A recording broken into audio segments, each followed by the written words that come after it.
Exercise 20.4 का question number 2 का part 3 है हमारे पास और इक्वेशन हमारे पास वही चलेगी। देखें तो ए जो है वो हमारा 2 है, बी जो है वो हमारा -3 है, क्योंकि ए जो एक्स स्क्वायर के साथ जो होता है क्वाड्रेटिक इक्वेशंस के अंदर वो ए कंसीडर किया जाता है, जो एक्स के साथ होता है वो बी कंसीडर किया जाता है और जो हमारा कांस्टेंट होता है लास्ट उसको सी कंसीडर करते हैं। तो सी जो है वो हमारा 7 है।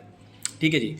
अब आपके पास दो फ्रैक्शंस हैं, देखें इनको भी आपने जो है वो सॉल्व करना है और बीच में प्लस या माइनस है। आपको पता है जब भी दो फ्रैक्शन हो बीच में प्लस या माइनस हो एलसीएम एक्स चेक कर लिया जाता है। एलसीएम का formula common factor multiply by common factor, आप इन दोनों को मिलाकर लिख देंगे, मल्टीप्लाई कर देंगे। आपने आप इन दोनों को मल्टीप्लाई करवाया हुआ है, बीच में कोई साइन मौजूद नहीं है, इसका मतलब ही यही है कि ये और ये आपस में एक दूसरे से मल्टीप्लाई हो रहे हैं। अब ये थोड़ा सा कॉम्प्लिकेट आपको लगेगा, इसलिए मैं आपको एक करके दिखा देता हूँ। ठीक है, जो इसके मेन स्टेप्स हैं और हमारे जो बेसिक स्टेप्स हैं उसको तो मैं आपको डायरेक्टली दिखा दूंगा बुक में, ताकि टाइम को भी हमने सेव करना है। ये मुझे ऑफलाइन क्लासेस भी थोड़ी सी लेनी है और भी बहुत सारे काम है, तो इस वजह से। ठीक है जी। तो हम क्या करेंगे, हमने यहाँ पे लिखा 1/a α+1, उसके बाद लिखा +1/a β+1। अब हम दोनों का एलसीएम जब लिया तो हमारे पास एलसीएम आया a α+1 और दूसरा क्या आया a β+1, मर्ज करके लिख दिया। अब आपको पता है कि जब जो भी एलसीएम हम आता है हमारा, हम फर्स्ट वाली फ्रैक्शन को पहले रफ वर्क में लेके जाते हैं और रफ वर्क एक कॉलम की तरह है, आप चाहो तो दिखा दो चाहो तो ना दिखाओ, तो रफ वर्क में लिख देते हैं। ठीक है, तो हम लिखेंगे यहाँ पे 1/a और α+1 मल्टीप्लाई बाय, और एलसीएम से मल्टीप्लाई करवा देते हैं। ठीक है, तो a α+1 और a β+1। अब हमारे पास देखें a α+1 से a α+1 कैंसिल आउट हो गया, तो यहाँ पर हमारे पास 1 से क्या मल्टीप्लाई हुआ a β+1, तो हम यहाँ लिख देंगे a β+1। प्लस वाली वैल्यूज है सारी और यहाँ पर भी प्लस है, तो हम विदाउट ब्रैकेट भी लिख सकते हैं, हमारा टाइम सेव हो जाएगा। ठीक है, क्योंकि अगर हम ब्रैकेट लगाएंगे फिर प्लस से ओपन करेंगे तो यही वैल्यू आएगी आंसर में। अब इस वाली फ्रैक्शन को लेके जाऊँगा, एक एक करके दोनों फ्रैक्शन को लेके जाते हैं। 1/a β+1 मल्टीप्लाई बाय क्या है हमारा एलसीएम अल्फा अजीब सा बन रहा है, अच्छा सा बनाइएगा, a β+1। ठीक है जी, a β+1 से a β+1 कैंसिल, तो यहाँ पे क्या बचा हमारे पास a α+1। ठीक हो गया। तो ये देखें, ये आपने देख लिया गौर से, आप देखें यही आपकी वैल्यू में लिखा हुआ है। ये देखें यहाँ पर हमारे पास क्या बचा था a β+1, तो देखें यही लिखा हुआ है हमारे पास a β+1। ठीक है, चाहो तो मैं थोड़ा सा जूम भी कर देता हूँ, अगर आप देखें a β+1 और यहाँ पे भी प्लस a α+1। अब देखें ये प्लस का 1 है और ये प्लस का 1 है, तो हमारे पास 1+1 कितना हो गया बच्चों 2, और a β + a α मैंने 7 लिख दिया, क्योंकि ये आपस में एडेबल नहीं। अगर ये मल्टीप्लाई होते तो मल्टीप्लाई तो हो सकते थे, ठीक है, लेकिन यहाँ पर ये आपस में प्लस और मज़ीद नहीं हो सकते क्योंकि वैल्यूज़ अलग अलग है। ठीक है, अगर a बीटा और यहाँ पे भी a बीटा होता तो फिर ये 2a बीटा बन जाता, लेकिन यहाँ पे ये इतना ही प्लस होंगे, मतलब बस ऐसे ही लिख दिया है मैंने। और 1+1 कितना हो गया 2। अब मैं इसको इससे मल्टीप्लाई करूँगा बेटा, क्योंकि दोनों वैल्यूज आपस में क्या हो रही थी मल्टीप्लाई। तो देखिए मल्टीप्लाई कैसे किया है मैंने। अब मैं फर्स्ट वाले को जैसे किस तरह से देखें, पहले मैं इसको इन दोनों से मल्टीप्लाई करूँगा, इससे भी और फिर 1 से भी। तो देखिए जब मैंने a को मतलब a अल्फ़ा को a बीटा से मल्टीप्लाई किया होगा, देखिए मैं यहाँ लिखता हूँ a alpha multiply by a beta. तो a को जब मैंने a से मल्टीप्लाई करा, आपने रूल पढ़ा हुआ है when the basis are same if they are multiplying their powers will be add, तो जगह a² अल्फ़ा बीटा, देखें यही लिखा हुआ है। ठीक है जी। उसके बाद a अल्फ़ा को मैंने 1 से मल्टीप्लाई करा है, तो मेरे पास आया a अल्फ़ा।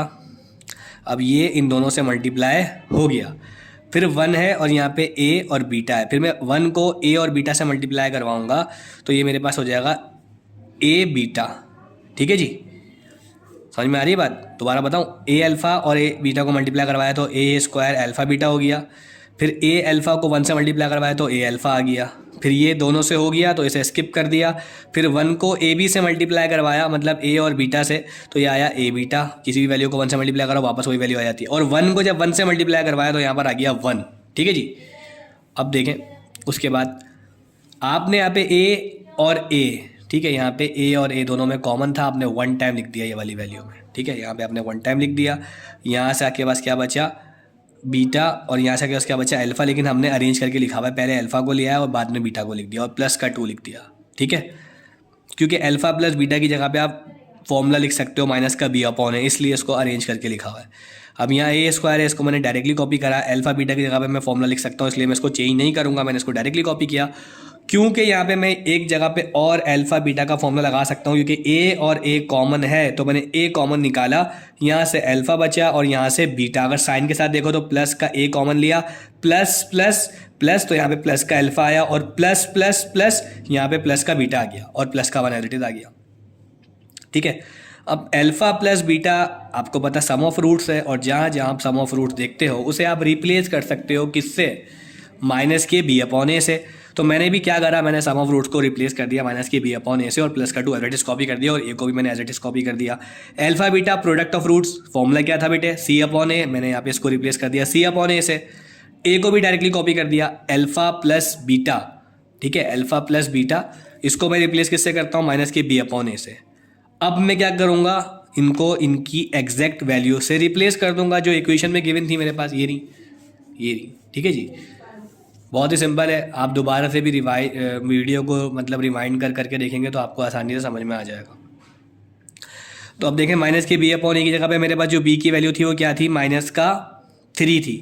अब मैंने डायरेक्टली कर दिया, देखो एक वैल्यू का माइनस था और एक फॉर्मूले का माइनस, तो माइनस माइनस क्या होता है, प्लस, तो ये प्लस का 3 आ गया।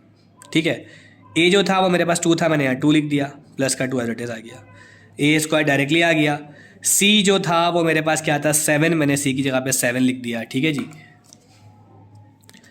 और ए जो था वो मेरे पास 2 था, मैंने ए को 2 से रिप्लेस करा, क्योंकि ये डिवीजन है तो मैंने डिवीजन लगाया हुआ है। ए की जगह पे कोई वैल्यू नहीं है, ठीक है, यहाँ पे मैं ए लिख दूंगा, क्योंकि ये अलग वाला ए है, उसके साथ नहीं आ रहा फ्रैक्शन के साथ, मतलब माइनस का बी अपॉन ए, ये पूरा आएगा तो फिर रिप्लेस होगा। ठीक है जी, तो बी की जगह पे मेरे पास क्या था, 3, मैंने 3 लिख दिया। वही देखें, माइनस माइनस क्या हो जाता है, प्लस, एक फॉर्मूले का माइनस और एक वैल्यू का माइनस, क्योंकि बी की भी जो वैल्यू है वो -3 है, और जो फॉर्मूला है, ठीक है, वो माइनस बी अपॉन ए है, तो माइनस से माइनस मल्टीप्लाई हुआ, क्या बन गया, प्लस, तो ये प्लस का 3 आ गया, और ए जो था वो मेरे पास 2 आ गया, सिंपल है, और प्लस का 1 मैंने डायरेक्टली कॉपी कर दिया।